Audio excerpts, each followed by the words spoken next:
Before we begin, make sure to hit that like button, share this video with your friends, and subscribe to our channel for more true stories that will leave you speechless. Now, let's step behind the walls of Rikers Island.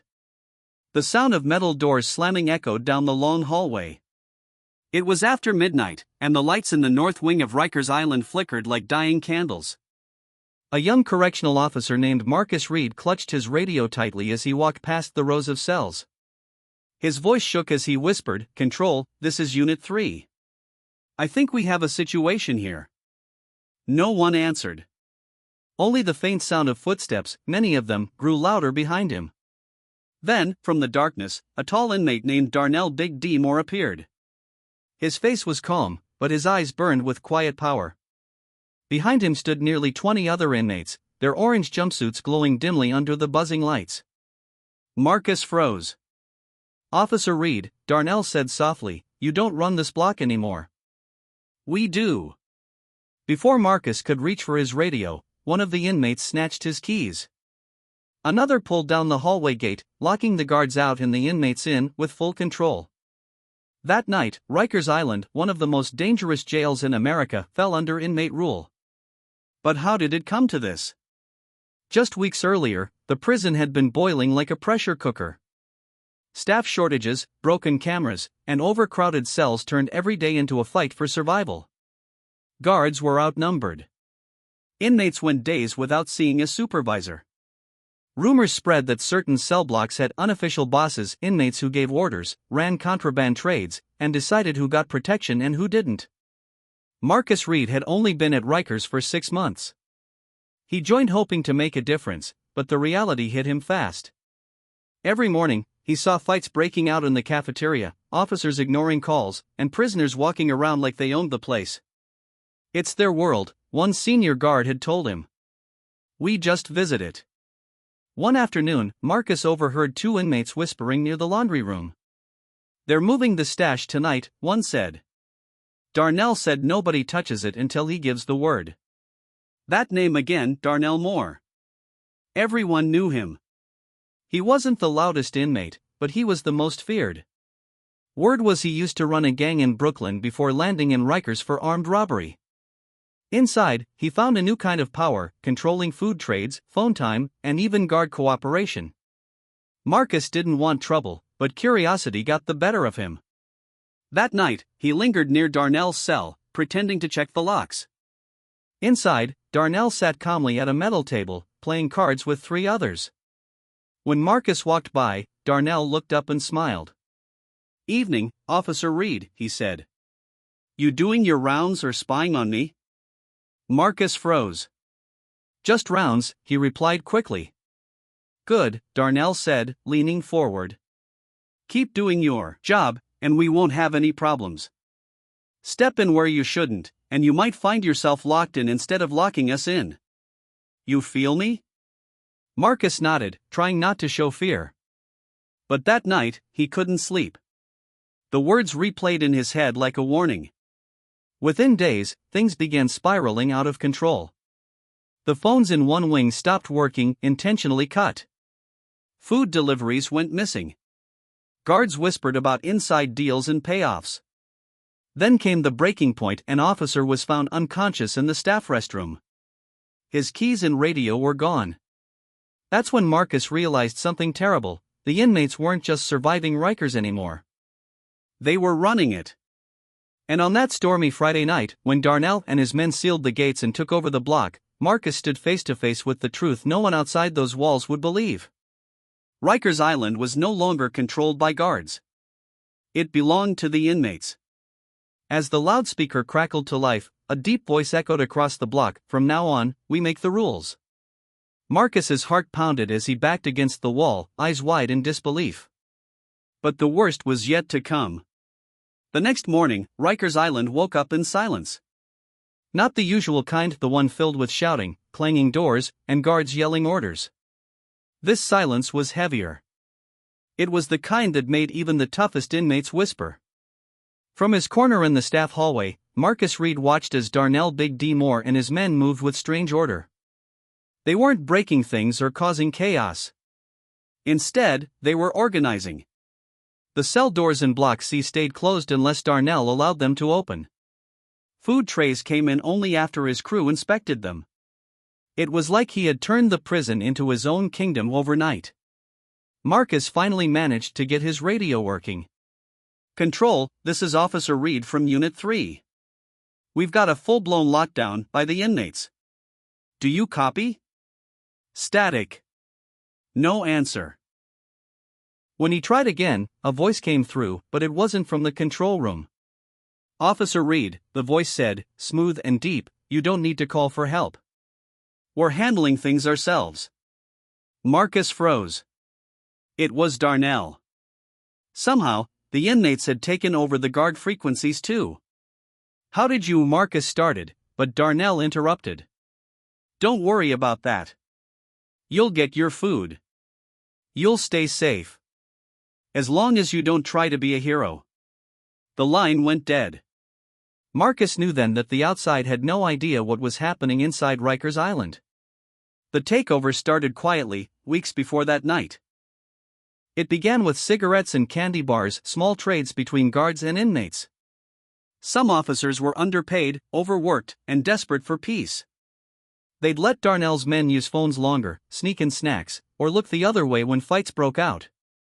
In return, the inmates promised no riots, no stabbings, no problems.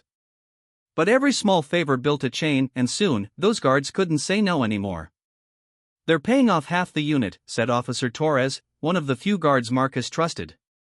"You think they'd stop at candy?" "No, man. They've got the kitchen, the laundry, the meds. Darnell owns this place from the inside out." Marcus shook his head. "Why doesn't the warden do something?" Torres laughed bitterly. "The warden? He hasn't stepped foot in this block for weeks. Nobody wants to lose their job or their life. So they pretend everything's fine." Later that afternoon, Darnell called a meeting inside the cafeteria. Even the guards were told to attend. Marcus stood at the back, watching as Darnell stood on a table, surrounded by men who once feared him but now followed him. "Listen up," Darnell said, his voice booming. "We're tired of the beatings, the cold food, the broken showers. We run this place now. No more waiting on people who don't care about us." Some inmates cheered. Others looked unsure. But no one stopped him. Then Darnell turned to Marcus. "You're a good man, Officer Reed," he said. "You ain't like the rest. You can stay safe if you just follow the rules." "Our rules?" Marcus clenched his jaw. "You can't keep this up. They'll come for you. The state will shut this place down." Darnell smiled faintly. "You really think they care enough to fix this place? Rikers is a dumping ground, Reed. They'll just lock the gates and let us rot." So we made our own order. Hours passed. The prison stayed eerily calm. Then, just after sunset, alarms blared across the island. Marcus ran to the window and saw smoke rising from another building. The West Facility. Over the radio, he heard shouting. "Fire in Unit B. Multiple injuries. We're losing control." The transmission cut off. Marcus turned, eyes wide. Darnell stood behind him, arms crossed. "Don't worry about that," Darnell said. "That's just the beginning. They'll listen to us now." Marcus's heart dropped. "You started that fire?" Darnell didn't answer. He only gave a slow smile and said, "Sometimes you gotta burn a place down, to get people to notice." As the flames reflected in Darnell's eyes, Marcus realized this wasn't just a fight for control. It was something darker, something that could spread across the entire island if no one stopped it. And outside those concrete walls, no one yet knew that Rikers Island was on the edge of an uprising. By the next morning, the news had begun to trickle out. Something was wrong at Rikers Island. Reporters camped outside the bridge, police cruisers lined the entrance, and helicopters hovered over the water. But no one knew how bad it really was inside. Inside the cell blocks, the air was thick with smoke and fear. The fire in the West Facility had burned through most of the night, leaving black scorch marks along the walls. The automatic sprinklers had failed, and by the time firefighters arrived, the inmates had already taken over 2 more wings. Marcus Reed sat in the corner of the guard station, listening to Darnell give orders like a commander in a war zone.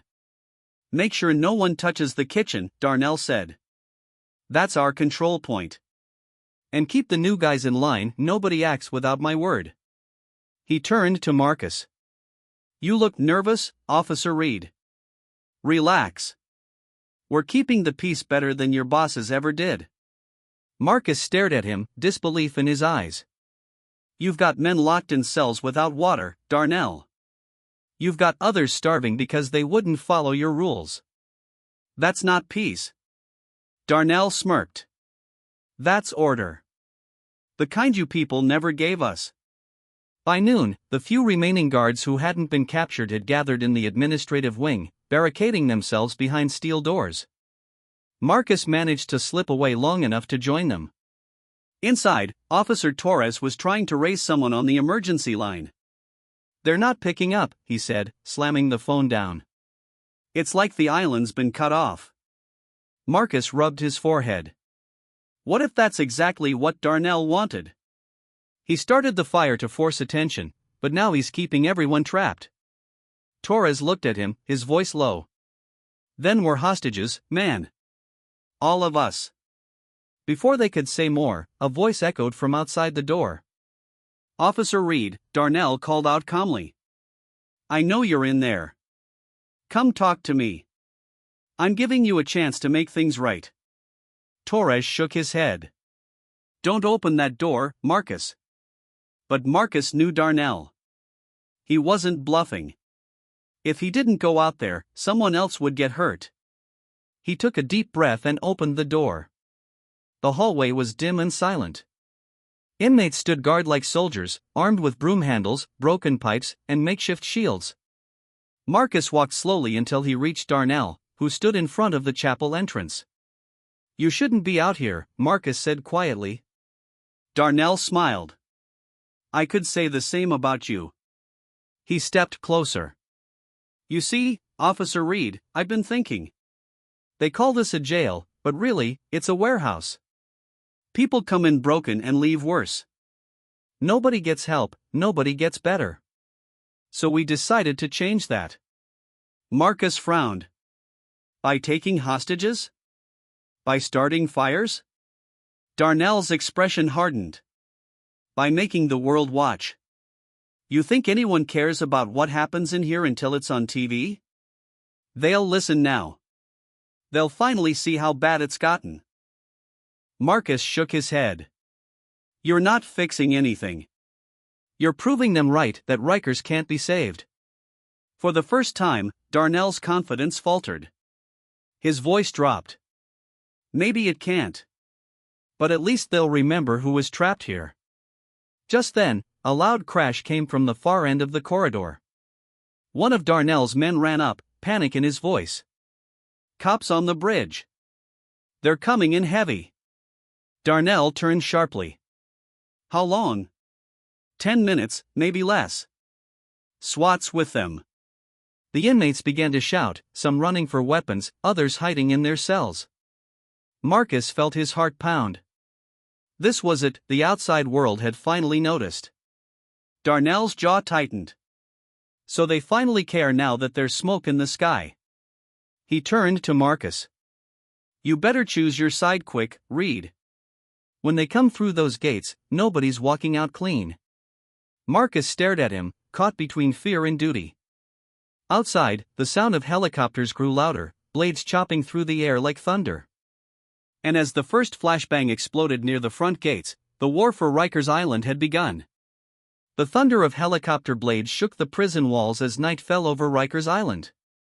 Blue and red lights from police cruisers flashed across the yard, and the sound of shouting echoed through the dark corridors. The takeover had reached its breaking point. Inside, Marcus Reed crouched behind a concrete pillar, covering his ears as another flashbang exploded near the cell block entrance. The air smelled of smoke, sweat, and fear. Inmates scrambled for cover while others shouted orders, their voices echoing over the chaos. "Hold the line," yelled one of Darnell's lieutenants. "Don't let them through." But it was no use. The sound of battering rams and boots thundered closer. The guards and tactical teams were taking back the prison one hallway at a time. Darnell Big D Moore stood in the middle of the block, his face half lit by the flickering emergency lights. He wasn't running. He wasn't hiding. He just stared down the corridor like a man waiting for the storm to hit him. Marcus ran toward him, ducking as glass shattered above. "Darnell, it's over," he shouted. "They're inside the main block. You've got to stop this before more people die." Darnell turned slowly. "You don't get it, Reed. It was over the moment they built this place. I just showed them what they created." He pointed to the broken ceiling above. "This place breaks everyone, guards, inmates, all of us. They made monsters, and now they're scared to see them." Marcus shook his head, stepping closer. "You can still end it peacefully. You started this to be heard, don't let it end in blood." For a long moment, Darnell said nothing. Then he glanced toward the sound of the advancing SWAT teams inside. "You think they'll ever fix this place, Reed? Or will it just keep eating people alive?" Marcus looked at him, his voice quiet. "Maybe not. But it has to start somewhere. Let it start with you doing the right thing." Darnell studied Marcus's face for a moment, then slowly raised his hands. "Tell them I'm done," he said softly. "Tell them we surrender." Marcus stepped forward, relief washing over him. But before he could call it in, a sudden gunshot cracked through the air. Everyone froze. One of Darnell's lieutenants, panicked and angry, had fired toward the advancing officers. Within seconds, the hallway erupted, shouts, gunfire, smoke. Marcus dove to the ground as bullets shattered glass and ricocheted off the walls. When the noise finally stopped, the cell block was filled with a heavy silence. Marcus lifted his head slowly, ears ringing. SWAT officers were moving in, shouting commands. The inmates were on the ground, hands behind their heads. And in the center of it all, Darnell lay motionless, a small trickle of blood on the floor beside him. Marcus crawled toward him, shaking his head. "No, no, no," he whispered. Darnell opened his eyes just enough to speak. His voice was weak but calm. "Guess they listen after all," he murmured, a faint smile on his lips. "Just, too late." Marcus held his hand as the medics rushed in. But Darnell's eyes had already closed. Days later, the news spread across every major network. Rikers Island lockdown ends after inmate uprising. Officials promised investigations, reforms, and new leadership. The warden resigned. Several officers were arrested for corruption. Marcus sat alone in the staff cafeteria, watching the reports on a small TV. They showed helicopters circling over the island, then a reporter's voice saying, "This event has exposed deep cracks in one of America's most infamous prisons." The question now is, how long have the inmates truly been in charge? He turned off the TV and stared at the wall. Outside, Rikers looked the same as it always had, gray, cold, unchanging. But Marcus knew the truth. The world might think the prison was back under control, yet deep inside those walls, power had only changed hands again. As he walked down the empty hallway toward the exit, the echo of keys and metal doors followed him like ghosts. And in that echo, he could still hear Darnell's last words. "We run this place now." If you were shocked by what really goes on behind those walls, make sure to like this video, subscribe, and turn on the notification bell, so you don't miss the next real-life story that's even darker than this one.